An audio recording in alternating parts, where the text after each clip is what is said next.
Hey, everybody. Welcome to this week's episode of the Real Producers Partners podcast. Today, I'm really excited to have Dianne Collins, who is the Real Producers publisher, and also a really interesting person.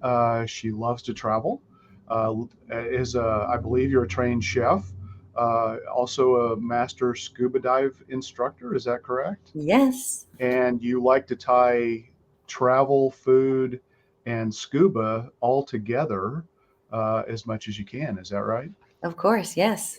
Yeah, absolutely.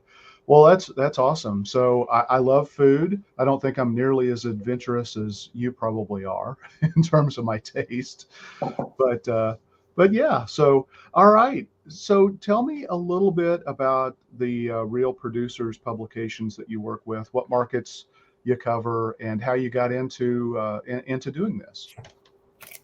Real Producers. Real Producers is a monthly publication that goes out to the top real estate agents in different regions. We own several publications. We send it out monthly in a magazine form, and then we send it out digitally to the top agents. We are heavily involved on Instagram, Facebook, and LinkedIn.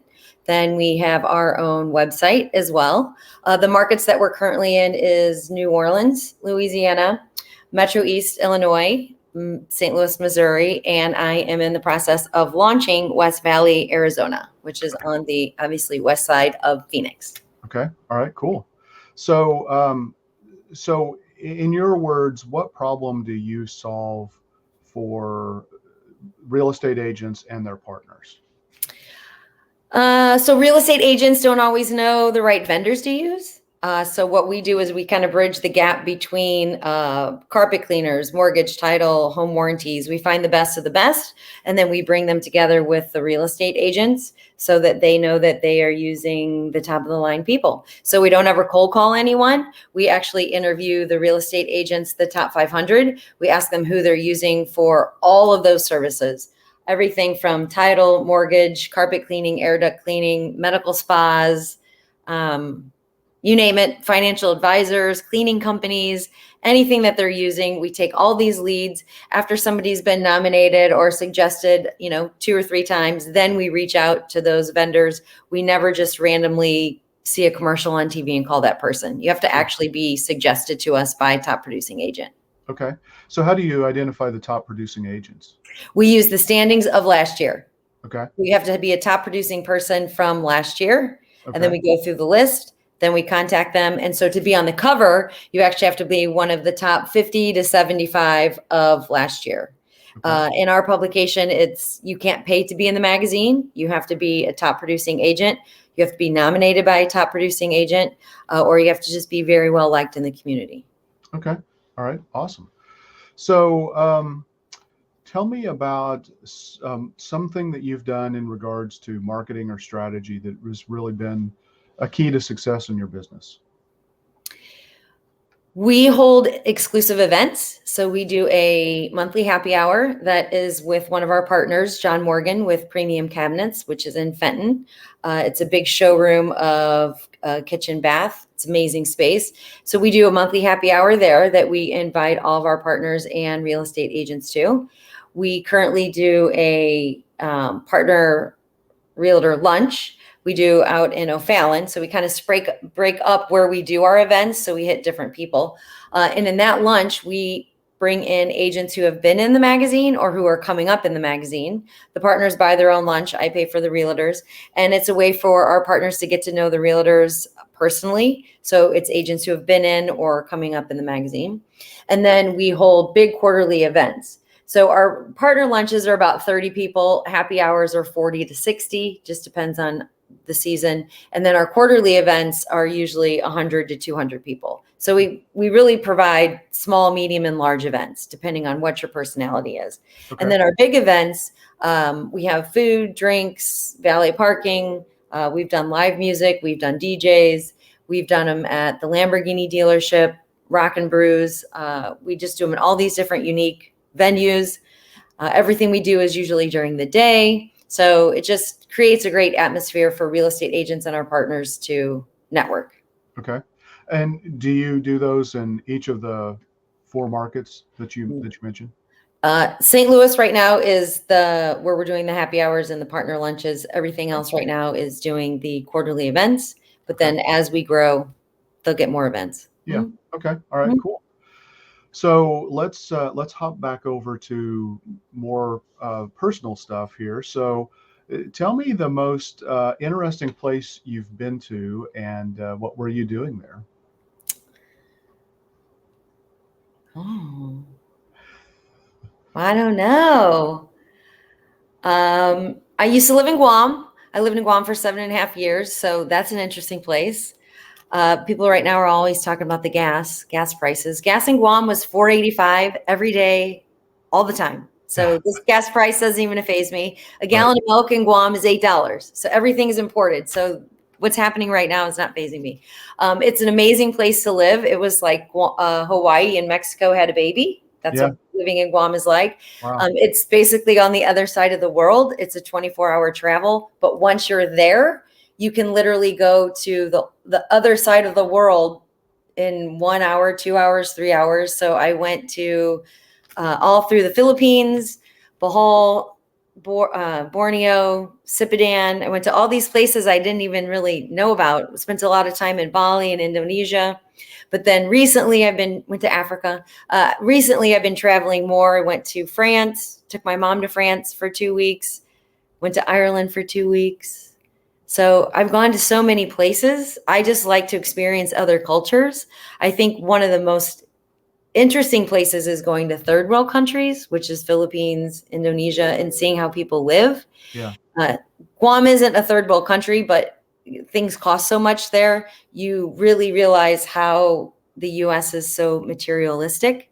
It causes me a little anxiety. I don't go to Walmarts. I don't go to Sam's. I don't go to Costco's, things like that. It just overwhelms me with the materialistics of stuff. So I'm a minimalist. Okay. Can't say it. Yeah. Yeah, cool. So of all of the places that you mentioned, what's the top place that you haven't been to yet that you want to go to? I'm going to Greece and Turkey in 2023. Okay. So Greece, I think, is my bucket list. Okay. All right. Cool. Yeah, that sounds awesome. I would love to go there someday. As a philosophy major, it's got a real strong appeal to me, obviously with all of the history there. So, yeah, cool. So tell me, what is something that no one knows about you? They will after this. They will. Some people know. I was the host of a TV show in Guam called Diver Below. So we used to take people on group trips. So you would sign up for a trip. You would sign a waiver. I had a camera guy and an audio guy, and they would basically start filming us from the second we got on the plane to the time we got to the hotel. We'd walk you through the hotel. They would video us eating and diving and whitewater rafting and riding elephants and everything that we did on the trip. And then when we would come back, it would be on TV. And in that area, there's not a lot, you don't get the normal stations, especially on the outer islands. And so the show ran all the time. And it was very interesting being that popular in such a small little island. So yeah, I was the host of a TV show, and then PBS Asia picked it up. And they merged it with another guy who did hiking. And so they merged a water show and a hiking show. And now it's like famous in Asia. I have no idea. And it's translated into Japanese. So wow.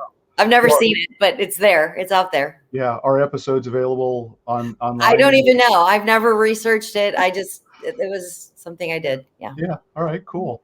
Yeah. That sounds interesting. So, how in the world did that come about? I worked so when I left St. Louis, I went to Fort Lauderdale and I became a scuba diving instructor, and I lived there for 3 months, and they basically do job placement and said, you can go anywhere you want. So I went with a friend, and we ended up going to Guam, and I worked in the dive shop. I started a kids scuba diving camp and became their marketing director. And then the woman who did the travel agency part, it had never been open before. She had been doing it for 17 years. And she was moving back to the States for her grandkids. And they said, listen, you've started this kids scuba diving camp. Like you're doing things people aren't doing. Like you're kind of this unique rainbow unicorn. Why don't you do this? We'll give you an assistant. And I said, okay. So I started doing it. And then they were like, here you go. You get to be the face of the dive shop. And I met Stan Waterman, who was the founder of Aqualung, and brought him into Guam and would throw big events for 500 scuba divers. And then it just kind of took off, and I absolutely loved it. I had no intention of ever coming back to the States, but my mom got sick, and so I came back. So here I am. Yep. But your mom's fine. Oh, my mom's fine. Yeah, she's an assistant in the magazine. If you do anything with me, she's my little sidekick. We call her Little Harris. So. All right, cool. So I know you're a big reader. What are some recent books that you've been reading, or is there a book in particular that you want to just kind of shout out that's had a really big impact on you, either personally or professionally? You know what? I'm actually reading right now. It's called Your Perfect Self. And it's just talking about expectations that people put on you, your own expectations, how to deflect that, how to find your true self, how to listen to your inner voice, how to kind of weed out the world and focus in on you and find your true happiness. And then I actually am just starting a Bible study with one of my friends. We're just starting that today on Gospel of John. So I'm always reading something. Yeah.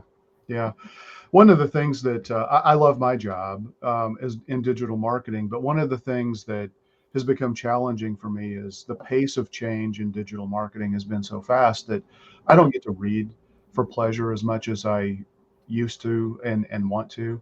I read so many articles. I don't read books very much anymore. That's really frustrating for me. So, but reading is really, really important. So it is. And I go through phases. I go through work phases where that's all I read. And then you get oversaturated. And then I've been going through a lot personally. So it's like, okay, let's go personally. So I just read a book, The Right Relationships and the Wrong Relationships. So just stuff like that. And then how to be perfectly you kind of a thing. And so you kind of go through phases of time, I guess. Yeah. And then I'll go back to work stuff. Yeah.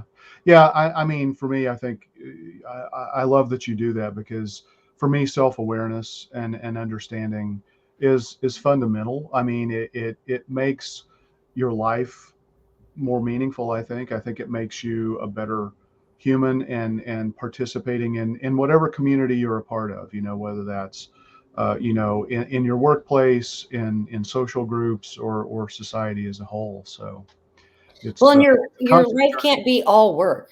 I mean, right. Otherwise that's boring. Yeah. I mean, that's boring. Are you talking to me? I don't know. Am I, Ken? Maybe. I do travel. Lately, I mean, I flew so much in my previous job before I started my company 15 years ago that, and now I have no travel status, with any airlines. So Does that bother you? No. I actually prefer driving vacations anymore. To me, the journey and the whole process is every bit as much fun and important as the destinations that I go to, which I love. But yeah, so cool. All right. How about superpowers? So if you had to choose between being invisible or flying, which would it be?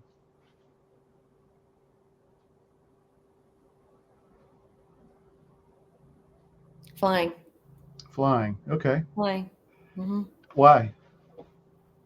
Then go places. And get there faster. But you've already been able to fly on a plane. I've never been to the Grand Canyon. I've never been to Niagara Falls. There's places in the United States I want to go, so I can just fly there. Yeah. I don't know if you've seen any of the drone footage, of like Yellowstone with the flooding and all that kind of stuff, but it would be so just cool. Tell me about that. It would be so cool to be able to do that and just kind of fly over places like that. So there's certainly a lot of appeal, but since I've flown, I think being invisible would be really interesting, because I've never been invisible as far as I know. I think I would use being invisible for not good, evil. I'd sneak up on people and scare people. I'm sure there would be a lot of temptation. I would have shenanigans with that. So I don't need to do that. Yeah. Good point. Good point. So, all right. What's the strangest thing in your refrigerator? Strangest thing in my refrigerator. Strangest. Okay, I have an addiction to Pizza Hut thin crust jalapeno bacon pepperoni. Okay. So I would say that, or I don't know, fish sauce. I don't know if people know what that is, but fish sauce is a very disgusting product. If you ever watch how it's made, Ooh. it's a Filipino thing. If you watch it, you'll probably never eat it. It's very interesting. But It's an Asian thing. But it's used in a lot of dishes, right? It is. It's it's in a lot of Thai food. Yeah. Yeah. Okay. All right. All right. So, if you had just one ask, what would that be of our viewers and listeners?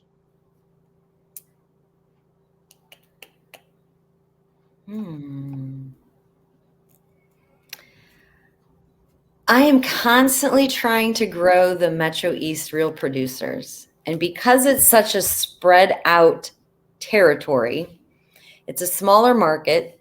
I'm not from that town.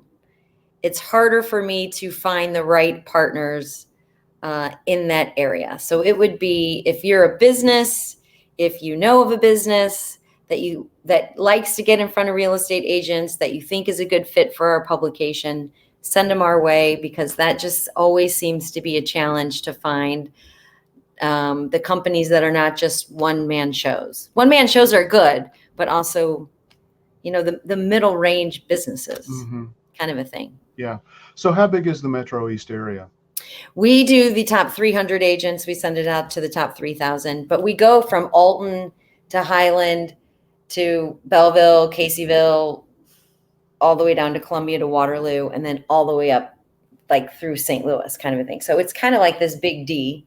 Okay. And then on the backside of St. Louis, we do Wentzville, Washington, Eureka, Fenton, all the way down to Festus, all the way down, and then up St. Louis. So when you do both publications, you get a huge market. But just if you do half, that Illinois side is just so spread out. It's just a big distance. And not everybody works in Edwardsville that works in Waterloo. That's a drive. So yeah, definitely. Yeah. Okay. All right, cool. All right. So I've put on the screen here how people can find out about the publication and also how they can email you. Is there any other way that you would like for people to learn more about the Real Producers publication? We have a website, St. Louis. It's stlrealproducer.com. We're all over Facebook.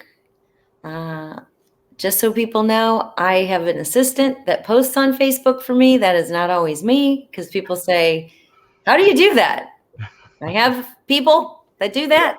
Yeah. Yeah. And that's key. It is key. It is key that you can't go a day without seeing Real Producers on Facebook, but that's the whole point of what we do. It's like we're PR people for our partners. That's what we get paid to do, is help you be popular. You, Ken, are now going to be popular because Ken is now partner of Real Producers. He creates websites. He's going to help me make ours wonderful. Yeah. Yeah. I'm excited about that. So, yes. yeah, I am too. very much. Yeah. And we're probably going to change the name of our website. We're just, I don't know. I don't even know how to do that. Yeah. Yeah. We can big deal. Yeah. It's a big deal running a business. It's hard. You got to have a little tribe of people that help you be successful. And absolutely. I'm glad you're on our team, Ken. Yeah. Well, I'm happy to be on your team. And, like you mentioned, if you're changing the name of your website, it's not just as simple as swapping out the URL. If you want to preserve all of the search engine optimization that you've built up, and, people bookmark links, and so you have to map all that stuff properly. So it really does require a little bit of that's like so I can teach you how to make fettuccine Alfredo. That's what I can do for you. Yeah. All that other stuff.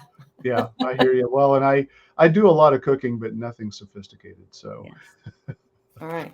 All right. Awesome. Well, thank you so much, Dianne. It was really great. It's always great catching up with you and talking with you. So, and I invite all of our partners, all of our realtors, jump on the podcast, do it. Yep, absolutely. Let us blow you up. Yeah. Okay. All right. Thanks. Thank you. All right. Have a great day.